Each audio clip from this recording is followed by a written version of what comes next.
चंबा के परेल में दर्दनाक हादसा। एमबीबीएस प्रशिक्षुओं की कार रावी में गिरी, एक की मौत, एक लापता, 2 गंभीर। सेवा पखवाड़े के तहत शिमला में नमो युवा मैराथन का आयोजन। जयराम ठाकुर और मोहित चौहान ने दिखाई हरी झंडी। किश्तवाड़ में आतंकियों से मुठभेड़ में बिलासपुर के शहीद हवलदार बलदेव चंद का राजकीय सम्मान के साथ अंतिम संस्कार। पर्यटन विकास निगम के कर्मचारियों को अभी तक नहीं मिली सैलरी, दी घेराव की चेतावनी।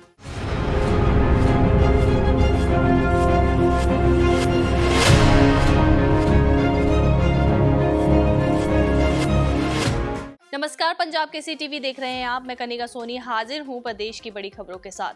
चलिए डालिए नजर हिमाचल पर। जिला चंबा में एक दर्दनाक सड़क हादसा पेश आया है, जहां मेडिकल कॉलेज के एमबीबीएस प्रशिक्षुओं की कार रावी नदी में जा समाई। इस हादसे में इंटर्न डॉक्टर की मौत हो गई है, जबकि एक महिला इंटर्न डॉक्टर लापता है।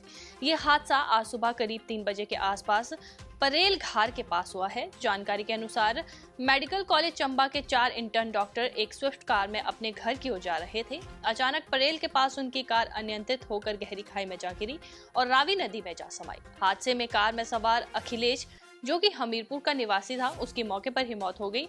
वहीं इशिका, जो शिमला जिला के रोहड़ू की रहने वाली है, वह नदी के तेज बहाव में बह गई है और लापता हो गई है। इस दुर्घटना में 2 अन्य इंटर्न डॉक्टर रिशांत मस्ताना, जो कि शिमला का रहने वाला है, और दिव्यांग, जो सोलन निवासी है, गंभीर रूप से घायल हुए हैं। फिलहाल घायलों का मेडिकल कॉलेज चंबा में इलाज चल रहा है। हादसे की सूचना मिलते ही पुलिस और बचाव दल तुरंत मौके पर पहुंचे। पुलिस ने अखिलेश के शव को नदी से बाहर निकाला और पोस्टमार्टम के लिए भेजा। इसके साथ ही लापता इशिका की तलाश के लिए रेस्क्यू ऑपरेशन चलाया गया है।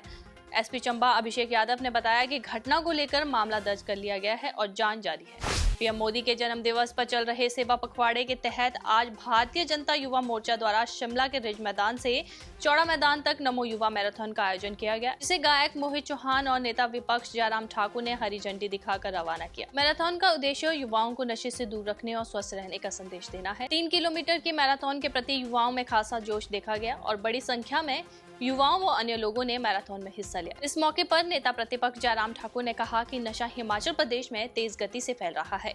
ऐसे में नशे के खिलाफ जन आंदोलन छेड़ने की जरूरत है। जिस तरह से स्वच्छता अभियान को लोगों ने अपनाया है, उसी तर्ज पर नशे के खिलाफ भी लोगों को एकजुट होना पड़ेगा। केवल कार्यक्रम या भाषण मात्र से नशा खत्म नहीं होगा, इसे आंदोलन के रूप अपनाना होगा। इसी को ध्यान में रखते हुए सेवा पखवाड़े के तहत चल रहे कार्यक्रमों की श्रृंखला में इस मैराथन को भी शामिल किया गया है। वहीं प्रसिद्ध गायक मोहित चौहान ने भी कहा कि युवा गलत रास्ते पर न जाएं, इसके लिए इस दौड़ का आयोजन किया गया है। नशे के खिलाफ गली मोहल्ले तक संदेश पहुंचे, इसीलिए इस तरह के आयोजन बेहद जरूरी है। देखिए, हमारे लिए ये सौभाग्य की बात है कि नरेंद्र मोदी जी लगातार तीसरी बार देश का नेतृत्व मजबूती के साथ करते हुए देश को आगे बढ़ाने में अपना योगदान दे रहे हैं। और ये योगदान तभी संभव होगा जब देश स्वस्थ होगा, देश का हर नागरिक स्वस्थ होगा। आज के इस दौर में हम देख रहे हैं जिस प्रकार से नशे का प्रचलन बढ़ रहा है, और इस नशे के प्रचलन को रोकने के लिए समाज को जागरूक करना आवश्यक है। समाज का पार्टिसिपेशन इसमें बहुत आवश्यक है। हम मात्र भाषण से या कोई डिबेट डेक्लेमेशन से नशे के इस प्रचलन को नहीं रोक सकते।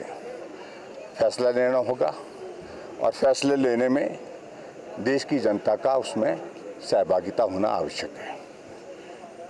मोदी जी के जन्मदिन पर जो कार्यक्रमों की जो श्रृंखला बनी है, उन कार्यक्रमों में एक कार्यक्रम ये भी जोड़ा गया है कि नौजवानों के बीच में हम संदेश दें, उनको प्रेरित करें कि वो नशे को ना, जीवन को हाँ कहें। और उस दृष्टि से आज पूरे देश भर में नमो युवा रन का आयोजन किया गया है और ये ऐतिहासिक क्षण है, मैं समझता हूँ। और बहुत बड़ी संख्या में इसमें युवा के साथ साथ में सभी समाज के लोग जो है इसमें पार्टिसिपेट कर रहे हैं। और मुझे इस बात की खुशी है कि देवभूमि हिमाचल प्रदेश में इस कार्यक्रम का जो आयोजन यहाँ पर शिमला में किया, और इसमें हमारे बहुत प्रसिद्ध गायक श्री मोहित चौहान जी, जो ब्रांड एम्बेसडर के रूप में हमारे बीच में हैं, सनी शुक्ला जी हमारे युवा मोर्चा के अध्यक्ष हैं, इस कार्यक्रम की अध्यक्षता किए हैं। और हमारा पार्टी का नेतृत्व और समाज के सभी वर्गों के लोग इसका हिस्सा बने। और मैं एक बार फिर से ये देवभूमि हिमाचल प्रदेश नशा मुक्त हो, आपदा मुक्त हो, ऐसी कामना करता हूँ। और उसके साथ साथ में देश के यशस्वी प्रधानमंत्री नरेंद्र मोदी जी को दीर्घायु के लिए ईश्वर से कामना करता हूँ और लंबे समय तक आप नेतृत्व करते रहें। सर, जैसे युवा नशे की मेरा यही कहने का मतलब है, ये जब तक जन आंदोलन नहीं बन पाएगा तब तक के लिए इसका असर नहीं हो पाएगा। रस्मी हम कार्यक्रम करते रहें, भाषण देते रहें, मैंने कहा बोलते रहें, उससे कुछ समाधान नहीं है। अगर स्वच्छता पूरे देश में अगर सफलतापूर्वक आगे बढ़ी है स्वच्छता का अभियान, तो उसमें सबसे बड़ा ये है कि वो जन आंदोलन बना। समाज के हर वर्ग ने उसको स्वीकार किया और हर व्यक्ति को लगा कि स्वच्छता मेरे लिए आवश्यक है, मेरे परिवार के लिए आवश्यक है, मेरे समाज के लिए, मेरे पड़ोस के लिए, देश के लिए आवश्यक है। इसलिए वो सफलता उसमें हमको हुई है। और उसी प्रकार से इस नशा मुक्त अभियान को भी इसी रूप में हमको स्वीकार भी करना होगा और इसी प्रकार से उसको संचालित भी करना होगा। जम्मू कश्मीर के दुर्गम इलाके डुंडू बसंतगढ़ क्षेत्र के सेओजधार वन क्षेत्र में आतंकियों के साथ चल रही भीषण मुठभेड़ में बिलासपुर के शहीद हवलदार बलदेव चंद शनिवार को शहीद हो गए थे। बिलासपुर जिला के थे गांव निवासी बलदेव चंद्र की आज पार्थिव देह पैतृक गांव पहुंची। इस दौरान पूरा क्षेत्र भारत माता की जय और बलदेव चंद अमर रहे के नारों से गूंज उठा। आज राजकीय सम्मान के साथ बलदेव चंद को अंतिम विदाई दी गई। बता दें, बलदेव साल 2011 में सेना में भर्ती हुए थे। उनके पिता सेवानिवृत्त हवलदार बिशन दास और ताया और चाचा भी सेना में सेवाएं दे चुके हैं। बलदेव चंद अपने पीछे 7 साल के बेटे, पत्नी, भाई और माँ बाप को छोड़ गए हैं। वहीं मुख्यमंत्री सुखविंदर सिंह सुक्खू ने भी दुख व्यक्त करते हुए कहा कि बलदेव ने सीमाओं की रक्षा करते हुए प्राण न्यौछावर किए हैं। उनका बलिदान हमेशा याद रखा जाएगा। उन्होंने आश्वस्त किया है कि सरकार इस कठिन समय में परिवार की हर संभव मदद करेगी। हिमाचल प्रदेश पर्यटन विकास निगम के कर्मचारियों को 21 सितंबर तक भी अगस्त महीने की सैलरी नहीं मिली है, जिसके कारण इन कर्मचारियों को रोजमर्रा की जरूरतों को चलाना मुश्किल हो गया है। कर्मचारियों का कहना है कि निगम प्रशासन गहरी नींद में सोया हुआ है, जिसे जगाना अति आवश्यक हो गया है। कोरोना जैसी महामारी होने पर भी निगम के कर्मचारियों का कभी 1 रुपया का वेतन नहीं रुका, लेकिन वर्तमान में अच्छी कमाई होने के बावजूद भी इस निगम के कर्मचारियों को समय पर वेतन नहीं मिल रहा, जो कि चिंता का विषय है। भारतीय मजदूर संघ हिमाचल प्रदेश ने भी विषय पर निगम प्रबंधन की कड़े शब्दों में निंदा की है।